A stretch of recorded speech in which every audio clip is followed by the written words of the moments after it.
A punch in the gut way to start the season for the 2022 Bengals. Mike Petraglia inside a rainy Paycor Stadium after Chris Boswell connected from 53 yards out at the end of overtime to give the Steelers their first win and the Bengals' first loss of 2022. Obviously, it was Chris Boswell about 7 years ago that ended the Bengals' playoff hopes in the AFC wildcard round with a field goal at the end of regulation, the old 18-16 game here at then Paul Brown Stadium. Here on Sunday, though, the Bengals had every opportunity to win this game despite committing 5 turnovers and not getting one from the Steelers. That's right, the Bengals had 4 interceptions of Joe Burrow and a fumble turnover by Joe Burrow, and the Steelers didn't turn the ball over, yet the Bengals still had a chance to win the game. They tied the game when Jamar Chase caught a pass from Joe Burrow with 2 seconds remaining in regulation, that from 5 yards out. It was basically the last gasp for the Bengals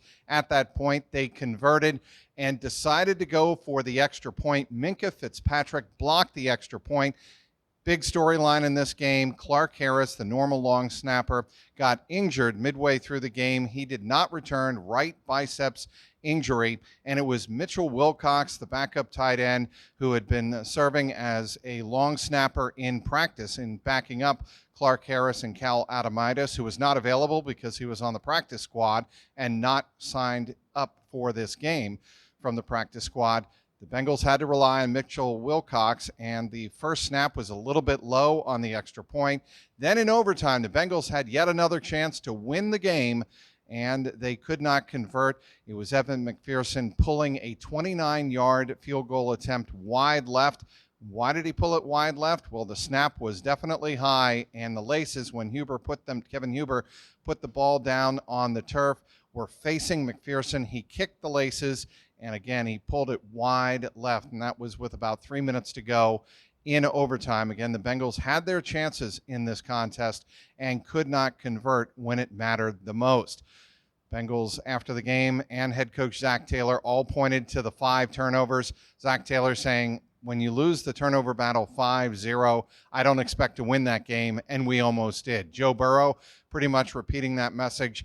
We've got to clean up the turnover game. He said, after the game, Burrow did, I did not panic, and still we almost had a chance to win this game. We almost did, but didn't get the job done in the end. Mitchell Wilcox and Lael Collins, the right tackle, both were stand-up guys in the locker room, as was center Ted Karras. Ted Karras said, Joe Burrow is a beast. He won't get down because of one loss, and still we almost rode Joe to a win in this game. As for Lael Collins, Collins said it probably the best of anybody in that locker room. The defense played their ass off. In the end, we didn't answer the bell when we needed to as an offense, and that's another reason that the Bengals lost this game 23-20 in overtime. Mitchell Wilcox said there was a bit of communication snafu on the last punt of overtime. Bengals left too much time on the clock instead of the clock winding down to about 15 or 20 seconds. The Steelers had a good 45 seconds left in overtime to march the ball down the field, which they did. And then again, Boswell from 53 yards out drove it through the uprights. Boswell hit the left upright earlier in overtime with a chance to win it, and the Bengals then went down the field. But again, that 29-yarder by Evan McPherson went wide left. Joe Burrow, too many turnovers in this game. He was sacked and hit hard in the first half.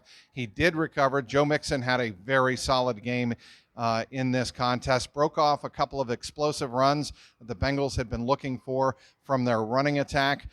Couple of injury notes, though, for the Bengals in this one. T. Higgins left with a concussion. Zach Taylor said he spoke to him at halftime. Doesn't know his status for next week in Dallas, but he did speak with him, so that's a good sign. But T. Higgins was injured in the second quarter, did not return.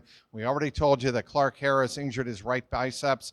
He did not return, and late in the game, Tyler Boyd was dinged up, but he did speak after the game in the locker room. He appears to be okay. So the Bengals get banged up literally and figuratively on this first Sunday of the 2022 season, falling to the Pittsburgh Steelers in overtime. A sloppy game, missed opportunities, all leads to an 0-1 record for the Bengals.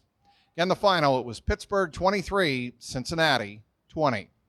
Inside Paycor Stadium, Mike Petraglia, CLNS Media.